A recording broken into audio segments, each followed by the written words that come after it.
APBN adalah anggaran pendapatan berskala nasional atau negara, sedangkan APBD anggaran pendapatan regional di tingkat provinsi, kabupaten, atau kota.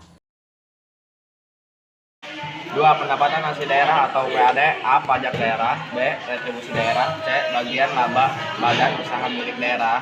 D. Penerimaan dari dinas-dinas daerah. E. Penerimaan lain-lain.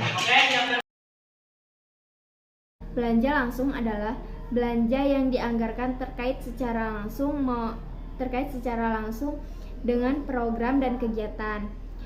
Belanja langsung terbagi menjadi 3 jenis, ada belanja pegawai, belanja barang dan jasa, dan belanja modal. Belanja pegawai adalah kompensasi dalam bentuk uang maupun barang yang diberikan kepada pegawai negeri, pejabat negara, dan pensiunan serta pegawai honorer. Belanja barang dan jasa adalah pengeluaran atas pembelian barang dan jasa yang dilakukan untuk memproduksi barang. Adapun belanja modal adalah pengeluaran anggaran untuk memperoleh aset tetap dan aset lainnya yang memberi manfaat lebih dari satu periode akuntansi. Belanja tidak langsung merupakan belanja yang dianggarkan yang tidak terkait secara langsung dengan pelaksanaan program dan kegiatan. Belanja tidak langsung terbagi menjadi yaitu 1. Belanja pegawai.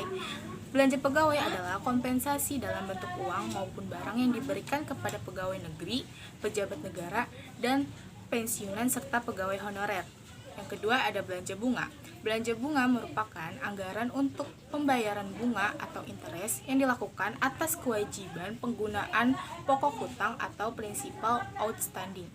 Yang ketiga ada belanja subsidi. Belanja subsidi merupakan belanja yang dilakukan pemerintah dalam rangka meningkatkan taraf hidup dan daya beli masyarakat secara umum. Yang keempat, ada belanja hibah. Belanja hibah adalah setiap pengeluaran pemerintah pusat dalam bentuk uang, barang, jasa, dan atau surat berharga kepada pemerintah daerah, pemerintah lainnya, atau perusahaan daerah. Berdasarkan Pasal 20 Undang-Undang Nomor 17 Tahun 2003 tentang penyusunan dan penerapan APBD dijelaskan sebagai berikut.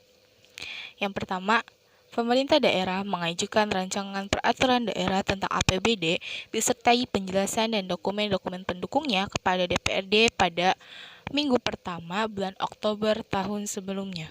Yang kedua, pembahasan rancangan peraturan daerah tentang APBD dilakukan sesuai dengan undang-undang yang mengatur susunan dan kedudukan DPRD.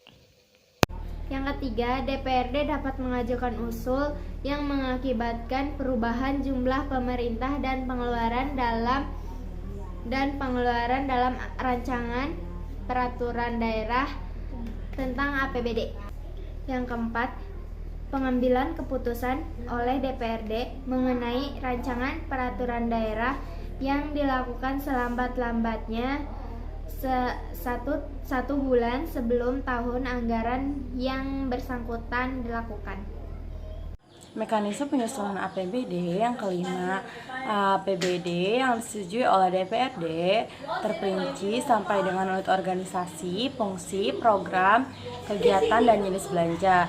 Yang keenam, apabila APBD tidak menyetujui rancangan peraturan untuk dapat membiayai kebutuhan setiap bulan, pemerintah dapat melaksanakan pengeluaran setinggi-tingginya sebesar angka APBD tahun anggaran sebelumnya. Nah, pengaruh APBD terhadap perekonomian sama dengan pengaruh APBN terhadap perekonomian.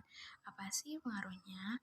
Pengaruhnya yaitu dapat memperluas kesempatan kerja, membuka lapangan pekerjaan baru, dan dapat meningkatkan kesejahteraan masyarakat.